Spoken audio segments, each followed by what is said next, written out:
Hi ಎಲ್ಲರಿಗೂ, welcome to my channel. ಇವತ್ತು Romeo and Juliet poem summary ನೋಡೋಣ. ಇಟಲಿಯ ವೆರೋನಾ ಅಂತ ಒಂದು ಊರಲ್ಲಿ ಮಾಂಟೆಗೊ ಮತ್ತು ಕ್ಯಾಪುಲೆಟ್ ಅಂತ ಎರಡು ಶ್ರೀಮಂತ ಮನೆತನ ಇರುತ್ತೆ. ಆ ಎರಡು ಮನೆತನ ನಡುವೆ ಬದ್ಧ ದ್ವೇಷ ಇರುತ್ತೆ.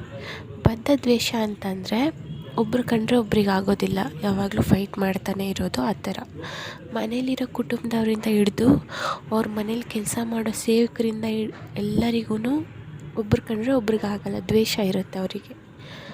ಇಲ್ಲಿ ರೋಮಿಯೋ ಅಂತ ಒಬ್ಬ ಇದ್ದಾನೆ. ರೋಮಿಯೋ ಬಂದು ಮಾಂಟೆಗೊ ಅವರ ಮಗ. ಅವನು ರೋಸಲಿನ್ ಅಂತ ಒಂದು ಹುಡುಗಿನ ಲವ್ ಮಾಡಿರ್ತಾನೆ. ಆದರೆ ಅವಳು ತಿರಸ್ಕಾರ ಮಾಡಿಬಿಡ್ತಾಳೆ, ರಿಜೆಕ್ಟ್ ಮಾಡಿಬಿಡ್ತಾಳೆ.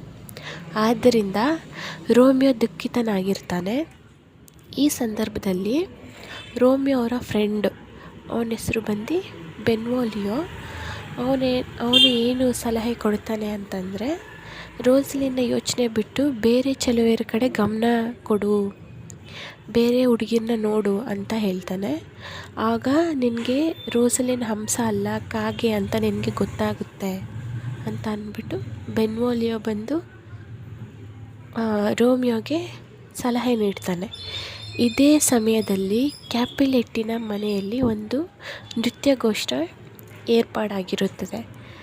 ನೃತ್ಯಗೋಷ್ಠಿಗೆ ರೋಸಲಿನ್ನು ಬಂದಿರ್ತಾಳೆ. ಅದು ಮುಖವಾಡ ಹಾಕ್ಕೊಂಡು ನೃತ್ಯಗೋಷ್ಠಿ ಆಗಿರೋದ್ರಿಂದ, ಮುಖವಾಡ ಹಾಕ್ಕೊಂಡು ಅಟೆಂಡ್ ಮಾಡೋ ನೃತ್ಯಗೋಷ್ಠಿ ಆಗಿರೋದ್ರಿಂದ ಅವನ್ನ ಯಾರು ಕಂಡುಹಿಡಿಯಲ್ಲ, ಯಾರು ಗುರ್ತಿಸಲ್ಲ ಅಂತ ಅಂದ್ಬಿಟ್ಟು ಧೈರ್ಯವಾಗಿ ರೋಮಿಯೋ ಏನು ಮಾಡ್ತಾನೆ, ಆ ನೃತ್ಯ ಫಂಕ್ಷನ್ಗೆ ಹೋಗ್ತಾನೆ. ಅಲ್ಲಿ ಅವನು ಕ್ಯಾಪುಲೆಟ್ಟಿನ ಮಗಳಾದ ಜೂಲಿಯೆಟನ್ನು ಫಸ್ಟು ಟೈಮು ಜೂಲಿಯೆಟ್ನ ಅಲ್ಲಿ ನೋಡ್ತಾನೆ ರೋಮಿಯೋ. ಆ ಸಂದರ್ಭದಲ್ಲಿ ಅವಳ ಸೌಂದರ್ಯದ ಬಗ್ಗೆ ಆತ ಆಡಿದ ಮಾತುಗಳು ನಮಗೆ ಸಮ್ಮರಿ 1ನಲ್ಲಿ ತೋರಿಸ್ತಾರೆ.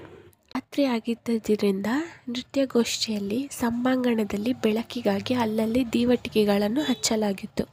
ಅಂದರೆ ಫಂಕ್ಷನ್ ರಾತ್ರಿ ನಡೀತಾ ಇದ್ದಿದ್ದರಿಂದ ಅಲ್ಲಿ ಟಾರ್ಚ್ಗಳನ್ನು ಹಚ್ಚಲಾಗಿತ್ತು. ಅನೇಕ ತರುಣಿಯರು ನರ್ತಿಸುತ್ತಿದ್ದರು. ಅಂದರೆ ತುಂಬ ಜನ ಹುಡುಗಿಯರು ಡ್ಯಾನ್ಸ್ ಮಾಡ್ತಾಯಿದ್ರು.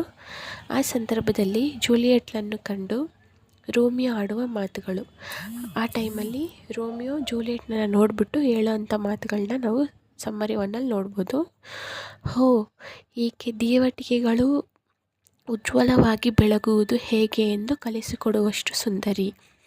ಇಲ್ಲಿರೋ ಟಾರ್ಚ್ಗಳಿಗೂ ಇನ್ನೂ ಬ್ರೈಟಾಗಿ ಹೇಗೆ ಬೆಳಗ್ಬೋದು ಅಂತ ಹೇಳ್ಕೊಡೋಷ್ಟು ಸುಂದರಿ ಇವಳು. ಇಥಿಯೋಪಿಯಾದ ಮಹಿಳೆಯ ಕೆನ್ನೆಗೆ ಜೋತು ಬಿದ್ದ ಅಮೂಲ್ಯ ಕರ್ಣಾಭರಣದಂತೆ ಪ್ರಕಾಶಿಸುತ್ತಿದ್ದಾಳೆ. ಅಂದರೆ Romeo compares Juliet to a jewelled ear ring hanging against the cheek of an African. ಈಕೆಯ ಸೌಂದರ್ಯಕ್ಕೆ ಸಾಮಾನ್ಯವಾದ ಮನುಷ್ಯರಿಗೆ ಎಟುಕುವಂಥದ್ದಲ್ಲ, ದೇವಲೋಕದ್ದು. ಇವಳದು ಬ್ಯೂಟಿ ಬಂದು ನಾರ್ಮಲ್ ಪೀಪಲ್ಗೆ ಸಿಗುವಂಥದ್ದಲ್ಲ, ಇದು ದೇವಲೋಕದ್ದು ಅಂತ ಹೇಳ್ತಾನೆ. ಕಾಗೆಗಳ ಹಿಂಡಿನೊಳಗೆ ಇರುವ ಹಿಮಶ್ವೇತದ ವರ್ಣದ ಪಾರಿವಾಳದಂತೆ ಈಕೆ ಪ್ರಕಾಶಿಸುತ್ತಿದ್ದಾಳೆ. ಕಾಗೆಗಳ ಗುಂಪಲ್ಲಿರೋ ಹಿಮಶ್ವೇತದ ವರ್ಣದ ಪಾರಿವಾಳದಂತೆ ಇವಳು ಅಷ್ಟು ಬ್ರೈಟಾಗಿ ಹೊಳಿತಾ ಇದ್ದಾಳೆ. ಈ ನೃತ್ಯದ ಕಾರ್ಯಕ್ರಮ ಮುಗಿದ ಮೇಲೆ ಈಕೆ ಯಾರು, ಅವಳು ನೆಲೆಸಿರುವುದೆಲ್ಲಿ ಇತ್ಯಾದಿಗಳನ್ನು ಪತ್ತೆ ಮಾಡುತ್ತೇನೆ.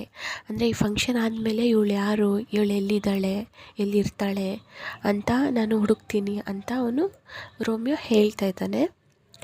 ಅವಳ ಹೂವಿನಂತಹ ಕೈಗಳನ್ನು ಸ್ಪರ್ಶಿಸುವ ಮೂಲಕ ನನ್ನ ಒರಟು ಕೈಗಳಿಗೆ ಸ್ವರ್ಗ ಸುಖ ಸಿಗುವಂತೆ ಮಾಡುತ್ತೇನೆ. ಇವಳದು ಹೂವಿನಂತೆ ಇರೋ ಕೈಗಳನ್ನು ಮುಟ್ಟಿ ನಂದು ರಫ್ ಆಗಿರೋ ಕೈಗಳಿಗೆ ಸ್ವರ್ಗ ಸಿಗುವಂತೆ ನಾನು ಮಾಡ್ತೀನಿ ಅಂತ ರೋಮಿಯೋ ಹೇಳ್ತಾ ಇದ್ದಾನೆ. ಈವರೆಗೆ ನಾನು ಯಾರನ್ನು ಪ್ರೀತಿಸಿದ್ದೀನೋ ಆ ಪ್ರೀತಿಯನ್ನು ನನ್ನ ಹೃದಯದಿಂದ ಗಡೀಪಾರು ಮಾಡುತ್ತೇನೆ. ಇದಕ್ಕಿಂತ ಮುಂಚೆ ನಾನು ಯಾರನ್ನ ಪ್ರೀತಿ ಮಾಡ್ತಾಯಿದ್ನೋ ಅದೇ ರೋಸಲಿನ್, ಅವ್ರನ್ನ ನನ್ನ ಹೃದಯದಿಂದ ದೂರ ಮಾಡ್ತೀನಿ. ಏಕೆಂದರೆ ಇಷ್ಟು ಉಜ್ವಲವಾದ ಸೌಂದರ್ಯವನ್ನು ನಾನು ಕಾಣುತ್ತಿರುವುದು ಇದೇ ಮೊದಲು. ಜೂಲಿಯೆಟ್ನ ಆ ಬ್ಯೂಟಿನ ನಾನು ನೋಡ್ತಾ ಇರೋದು ಇದೇ ಮೊದಲು, ಇಷ್ಟು ಚೆನ್ನಾಗಿರೋ ಬ್ಯೂಟಿನ ನಾನು ನೋಡ್ತಾ ಇರೋದು ಇದೇ ಫಸ್ಟ್ ಟೈಮು.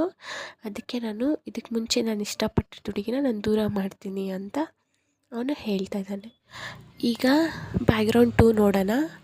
ತಾವಿಬ್ಬರು ವೈರ ಪಕ್ಷದವರೆಂದು ತಿಳಿದರೂ ಕುಟುಂಬದ ಇತರರ ವಿರೋಧದ ನಡುವೆಯೂ ರೋಮಿಯೋ ಜೂಲಿಯೆಟ್ ಗುಟ್ಟಾಗಿ ಮದುವೆಯಾಗುತ್ತಾರೆ.